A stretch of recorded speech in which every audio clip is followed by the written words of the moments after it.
Hey everyone, this is Cool Scratch Tutorials, and today we're going to be going over a basic movement script for any character to make it look like it's moving and to move on the screen.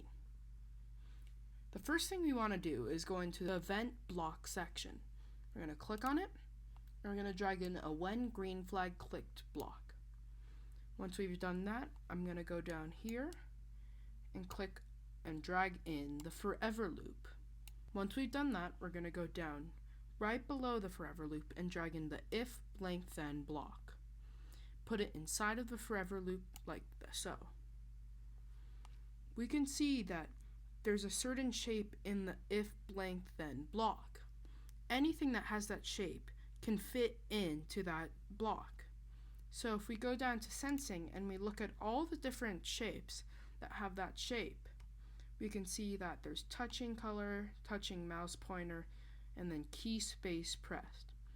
We're going to drag in the key space pressed, and we can click on this little down arrow down here and select any key we want. For right now, I'm going to pick right arrow, and then I'm going to go up to motion, and then drag in a change X by block, and I'm going to do 3. So I'm going to click the green flag, and it'll forever, whenever I press the right arrow key, it will change X by 3. So I can just touch it once and it'll move, or I can hold it and it'll continuously move. We've done the right arrow, and we want them to move the other way.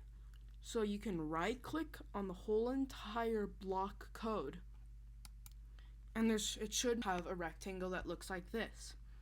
You want to click on the duplicate, and then just click on the screen. So now you'll have two of the same code.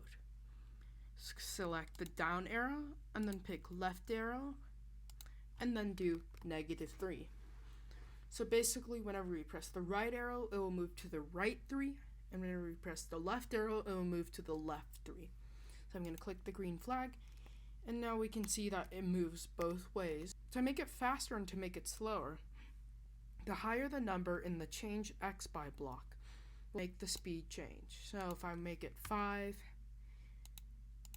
and -5, then it'll move much faster. We can see when we move, he's facing the same way the entire time, and we don't want that.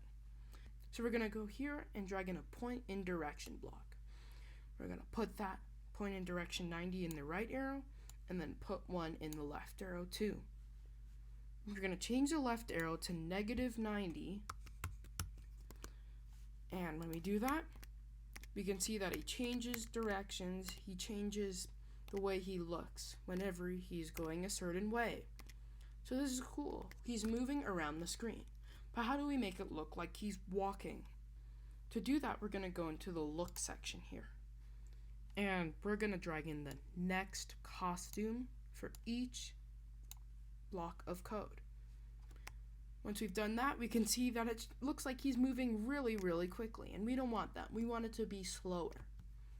So let's drag out the next costume, drag in a when green flag clicked, go down here, drag in a forever loop, and then we're going to do one if then statement and then one if then statement down below as well.